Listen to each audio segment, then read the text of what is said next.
नमस्कार साथियों, आप सभी को बधाई, क्योंकि आपका जो 12वीं का जो कैसे रिज़ल्ट बनेगा इसका आपका इंतज़ार ख़त्म हो चुका है। साथियों, जो आपका 12वीं का जो रिज़ल्ट बनने वाला है वो आपके पुराने कर्मों के आधार पर बनने वाला है।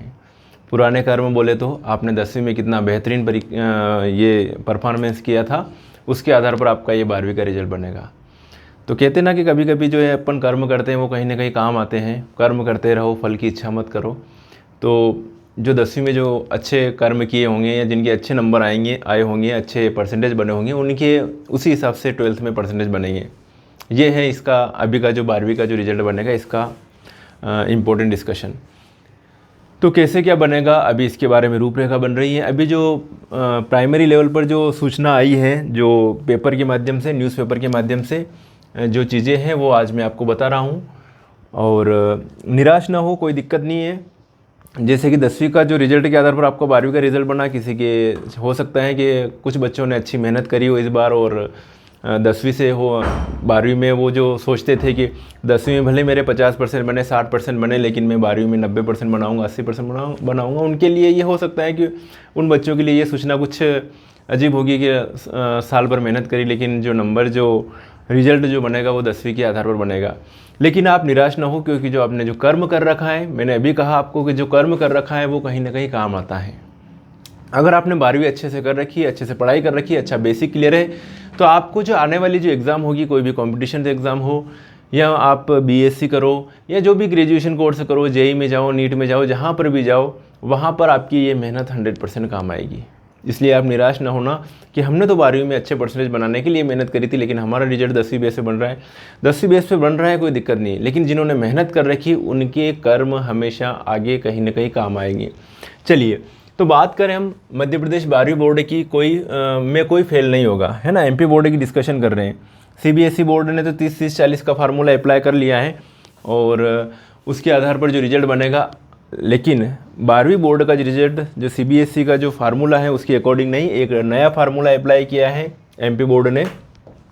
तो एमपी बोर्ड ने क्या नया फार्मूला अप्लाई किया है बेटा, जो 10वीं में जो सर्वश्रेष्ठ, ऑलरेडी एमपी बोर्ड में अपने क्या चलता है, बेस्ट 5 प्रोसेस चल रही है कि जो 10वीं में जो 5 विषय में जो बेहतरीन परीक्षा मतलब परफॉर्मेंस करते हैं बच्चे, उसके आधार पर रिजल्ट बनता है। चाहे एक विषय में फेल हो जाओ, 6 में से कोई दिक्कत नहीं है, 5 विषय में अच्छा परफॉर्मेंस है, उसके आधार पर रिजल्ट बनता है, परसेंटेज बनते हैं, डिवीज़न बनता है और अगली कक्षा में कक्षोन्नति मिलती है। चलिए, तो 10वीं के सर्वश्रेष्ठ 5 विषयों के अंकों से बनेगा रिजल्ट। जो अंक 10वीं में थे वहीं 12वीं में देंगे। वेरी गुड, बहुत बढ़िया बात है। जो अंक 10वीं में थे वहीं कहाँ पे देंगे, 12वीं में देंगे। अब देखिए, भोपाल मध्य प्रदेश, है ना, 12वीं के रिजल्ट का फार्मूला तय हो चुका है।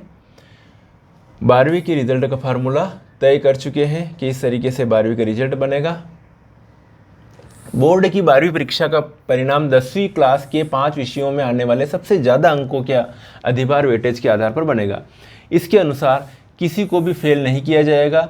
अधिभार शब्दों को लेकर फंसे पेज पर स्कूल शिक्षा मंत्री इंदर सिंह परमार ने स्पष्ट किया कि इसमें अधिभार का कोई अतिरिक्त मतलब नहीं है। सीधी सी बात है कि 10वीं के टॉप 5 विषयों में मिले अंकों की तर्ज पर 12वीं की मार्कशीट बना दी जाएगी। उदाहरण के तौर पर यदि किसी छात्र को 10वीं में हिंदी विषय में 100 में से 70 अंक मिले, तो 12वीं में भी उसको कितने मान लिए जाएंगे, 70 मान लिए जाएंगे। ओके, कितने मानेंगे, 70। यदि किसी छात्र को 10वीं में हिंदी विषय में 100 अंक में से 70 अंक मिले, ओके, 100 अंक में से 70 अंक मिले, तो 12वीं में भी हिंदी में 70 अंक ही दिए जाएंगे। इसी तरह मैपिंग किए गए सभी विषयों के अंक प्रदान किए जाएंगे।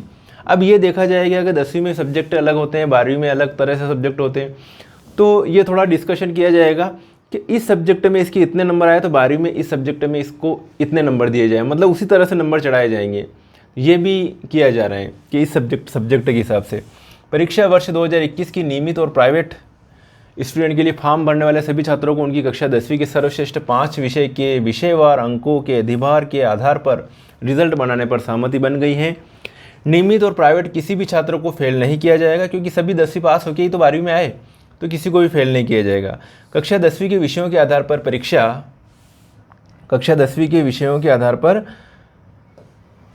परीक्षा परिणाम तैयार करने की विस्तृत कार्य योजना का जिम्मा अभी एमपी बोर्ड माध्यमिक शिक्षा मंडल को सौंपा गया है। वे अलग से गाइडलाइन जारी करेगा कि अंकों का अधिभार किस तरह से निकाला जाएगा। मंडल द्वारा निर्धारित मापदंड के आधार पर तैयार रिजल्ट में कोई छात्र संतुष्ट नहीं है तो वह अलग से राज्य शासन द्वारा भविष्य में जो भी आयोजित होगी परीक्षा वो दे सकेगा। अब देखिए एमपी बोर्ड का ये क्या लिखा हुआ है, कम अंक लाने वाले स्टूडेंट परफॉर्मेंस में सुधार लेते हैं। अब ऐसा नहीं होगा। कम अंक वाले स्टूडेंट परफॉर्मेंस में सुधार लेते थे, अब ऐसा नहीं होगा। मतलब क्या है कि जैसे कि ऐसे स्टूडेंट भी होते हैं जो 10वीं में तो परसेंटेज कम बने और 12वीं में अच्छे बना लेते हैं, लेकिन जैसे मेरे भी बने थे 10वीं में कम परसेंटेज, 10वीं से बहुत ज़्यादा जो गेन किया था मैंने 12वीं में गेन किए थे, ज़्यादा परसेंटेज बने थे। तो ऐसा कई स्टूडेंट के साथ होता है। तो वो मौका नहीं मिल रहा है इसमें, क्योंकि 10वीं के रिजल्ट के आधार पर 12वीं का रिजल्ट बन रहा है। तो इसमें क्या होगा कि हर स्टूडेंट को सेटिस्फाई करना तो मुश्किल होगा, क्योंकि कई स्टूडेंट फेल हो रहे थे वो पास हो जाएंगे 10वीं के आधार पर। कोई किसी स्टूडेंट की हो सकता है कि अच्छी तैयारी नहीं हो, 10वीं की जितनी भी तैयारी नहीं हो तो उनकी कम परसेंटेज भी बनने की संभावना रहती है। तो हर स्टूडेंट को सेटिस्फाई नहीं किया जा सकता है। हाँ, लेकिन जो मेहनत करने वाले स्टूडेंट हैं उनके लिए थोड़ा ये है। शिक्षाविदों ने बताया कि 10वीं में कम स्टूडेंट पास होते हैं, रिजल्ट 60% के आसपास ही रहता आया है, और फर्स्ट डिवीज़न वाले स्टूडेंट भी 38% के आसपास ही रहते हैं, जबकि 12वीं के रिजल्ट में 70 से ज़्यादा रहता है और लगभग 44% के आसपास फर्स्ट डिवीज़न में पास होते हैं बच्चे। इस लिहाज से फर्स्ट डिवीज़न वालों का अनुपात क्या हो जाएगा, घट जाएगा। साथ ही 10वीं में कम अंक वाले कई स्टूडेंट 12वीं के परफॉर्मेंस में सुधार लेते हैं, वे ऐसा नहीं कर पाएंगे। सेकंड और थर्ड डिवीज़न के स्टूडेंट के लिए सबसे ज़्यादा समस्या भविष्य को लेकर आ सकती है। चलिए, ये बातें हो गई। देखते हैं एमपी में नया फार्मूला लाने की बड़ी वजह। सीबीएसई फार्मूला इसलिए लागू नहीं किया जा सकता, 30-30-40 का रेशो है सीबीएसई में कि 30% 10वीं के, 30% 11वीं के और 40% जो 12वीं में जो है टेस्ट वगैरह लिए हैं, प्री बोर्ड लिए हैं, अर्धवार्षिक परीक्षा जो भी ली है उसके आधार पर रिजल्ट बनाया गया। लेकिन वो फार्मूला अपने यहाँ पर लागू नहीं किया जा सकता सीबीएसई का। क्यों सीबीएसई फार्मूला इसलिए लागू नहीं किया जा सकता, क्योंकि अधिकतर स्कूलों में 11वीं की एग्ज़ाम ही नहीं ली थी, जबकि सीबीएसई अपने रिजल्ट में 11वीं के अंकों को भी जोड़ने जा रही है। एमपी बोर्ड के स्कूलों को डर था कि यदि रिजल्ट में कुछ भी गड़बड़ हुई और छात्र ने रिजल्ट को चैलेंज किया तो स्कूल वाले उत्तर पुस्तिका कहाँ से उपलब्ध कराएंगे। यही वजह है कि सीधे 10वीं के अंकों से 12वीं का रिजल्ट निकालने पर सहमति देना पड़ी। मेरी बात समझ रहे हो ना। अगर टेस्ट के आधार पर, अर्धवार्षिक परीक्षा के आधार पर, भैया अर्धवार्षिक नहीं हो तो प्री बोर्ड ले लो, किसी स्कूल में प्री बोर्ड नहीं हुई, कहीं पे अर्धवार्षिक हुई, कहीं पर प्री बोर्ड घर पे पेपर दे दिए गए उसके आधार पर हुई, कहीं पर रिवीजन टेस्ट हुए थे जो घर पर दे दिए गए थे, तो बड़ी मशक्क़त थी कि रिजल्ट कैसे बनाए। तो मेरे हिसाब से तो ये जो रिजल्ट जो है इसमें प्रॉब्लम तो हो सकती कुछ स्टूडेंट को, लेकिन मोटे मोटे तौर पर ये चीज़ साफ़ सुथरी चीज़ें, क्योंकि 10वीं बोर्ड थी और बोर्ड में कितने परसेंटेज बने थे उसके आधार पर बच्चे का जो लिंक रहती है, पढ़ने की जो रुचि रहती है उसी हिसाब से लगभग रहती है। कुछ एक्सेप्शन हो सकते हैं, लेकिन लगभग जो है मेरे हिसाब से अधिकतर पैमानों पर ये जो रिज़ल्ट जो बन रहा है वो ठीक है मेरे हिसाब से। मेरा व्यक्तिगत ये है इसमें। चलिए, एमपी बोर्ड के स्कूलों को डर था कि यदि रिजल्ट में कुछ गड़बड़ हुई और छात्र के रिजल्ट को चैलेंज किया गया तो स्कूल वाले उत्तर पुस्तिका कहाँ से उपलब्ध कराएंगे। यही वजह है कि सीधे 12वीं के अंकों से 10वीं के अंकों से 12वीं का रिजल्ट निकालने पर सहमति देना पड़ी। सरकार ने अधिभार में उलझाया था। निजी स्कूलों ने सरकार पर 12वीं बोर्ड की परीक्षा के परिणाम में 11वीं को शामिल नहीं करने का दबाव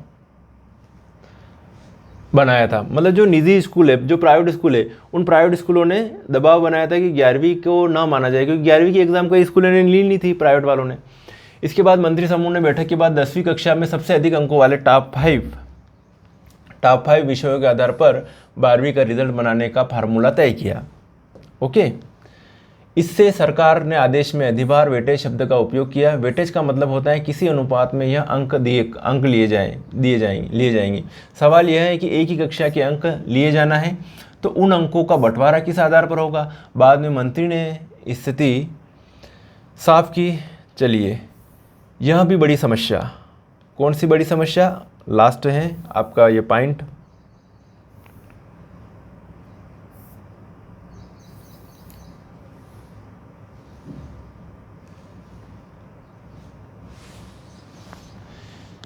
देखिए, इसमें रिजल्ट में ये भी बड़ी समस्या होगी। क्या बड़ी समस्या होगी शिक्षा विशेषज्ञों ने बताया कि 10वीं में सिर्फ 6 विषय होते हैं, जबकि 12वीं में करीब 18 विषय होते हैं। रिजल्ट बनाने के लिए 10वीं से 12वीं क्लास के विषयों की मैपिंग की जाएगी, जैसे फिजिक्स, केमिस्ट्री और बायोलॉजी में नंबर कैसे दिए जाएँ। तो जो 10वीं में विज्ञान में मिले होंगे उस आधार पर वो प्लानिंग करके नंबर दिए जाएंगे। जैसे फिजिक्स, केमिस्ट्री और बायोलॉजी को विज्ञान विषय में जोड़ा जाएगा, कॉमर्स के अकाउंटेंट जैसे विषयों को गणित में जोड़ा जाएगा। हिंदी और अंग्रेजी में एक समान होंगे, जो 10वीं 12वीं में हिंदी अंग्रेजी मिले वो कि वही 10वीं में जो हिंदी अंग्रेजी मिले वो कि वही 12वीं में अंग्रेजी विषय में हिंदी अंग्रेजी विषय में नंबर मिल जाएंगे। इसी तरह आर्ट्स के विषयों की मैपिंग की जाएगी कि भैया जो आपके जो 10वीं में किस विषय में कितने नंबर आए होंगे उस आधार पर मैपिंग की जाएगी कि उसमें इतने आए तो उसका ये दिया जाए। रिजल्ट में अधिकतम 2 से लेकर 5% तक का ही अंतर हो रह सकता है। हालांकि सबसे बड़ी समस्या यह है कि अगर विज्ञान में छात्र के अंक सबसे कम थे तो उसकी मैपिंग कैसे होगी, क्योंकि रिजल्ट टॉप 5 के आधार पर बनाया जाएगा। ऐसे में बोर्ड को अब इसको लेकर काफ़ी माथापच्ची करना होगी। मतलब कुल मिला के अभी विस्तृत दिशा निर्देश आदेश अभी आना है कि आपका रिजल्ट कैसे बनाया जाए और कैसे आपको जो है 12वीं में आपको जो है उत्तीर्ण किया जाए। तो यहाँ पर यह बात तो फिक्स हो चुकी साथियों कि आपके 12वीं में कोई फेल नहीं होगा, सभी बच्चे पास होंगे। और थोड़ा थोड़ा आप मन में खुश हो सकते हैं, सोच सकते हैं कि यार मेरे 10वीं में इतने परसेंटेज बने थे और इस आधार पर मुझे यहाँ पर मौका मिल रहा है, और 10वीं के जो परसेंटेज थे उस आधार पर मुझे जो है 12वीं में भी उतने परसेंटेज बनाने का मौका मिल रहा है। ठीक है, तो 10वीं के सर्वश्रेष्ठ 5 विषयों के अंकों को बनेगा रिजल्ट, है ना। मध्य प्रदेश 12वीं बोर्डों में कोई फेल नहीं होगा। मेरी बात आप समझ चुके होंगे। तो साथियों ये जो वीडियो है आपके लिए, जो एमपी बोर्ड के स्टूडेंट हैं उनके लिए जानकारी के लिए ये वीडियो बनाया गया है। और टेंशन फ्री रहें, रिजल्ट 1 आध महीने में बन ही जाएगा। 1 अगस्त से कॉलेज में एडमिशन भी होने चालू हो जाएंगे, और लगभग ये कहा जा रहा है कि 1 सितंबर से नया सेशन चालू हो जाएगा कॉलेज वाले बच्चों का। तो मेहनत कीजिए, मेहनत कहीं ना कहीं काम आती। 10वीं की मेहनत 12वीं में काम आ गई, अब आपने 12वीं की मेहनत जो कर रखी हो सकेगा कि आपके कॉलेज में या कोई भी आप एग्ज़ाम दोगे, कॉम्पिटिशन एग्ज़ाम दोगे, वहाँ पर काम आएगी। और आपकी जो पढ़ने का जो लय है, जो तरीका है, वो आपका भूलोगे नहीं। पढ़ते रहिए, अच्छी मेहनत करते रहिए, नहीं तो ऐसा होगा कि अगर कई स्टूडेंट जो हैं जिन्होंने मेहनत नहीं करी पास हो गए हालांकि, लेकिन आगे दिक्कत आ सकती है, आगे उनका बेसिक क्लियर नहीं है तो दिक्कत आ सकती है। चलिए ठीक है, सभी का धन्यवाद। मिलेंगे फिर नेक्स्ट वीडियो में, तब तक के लिए बाय।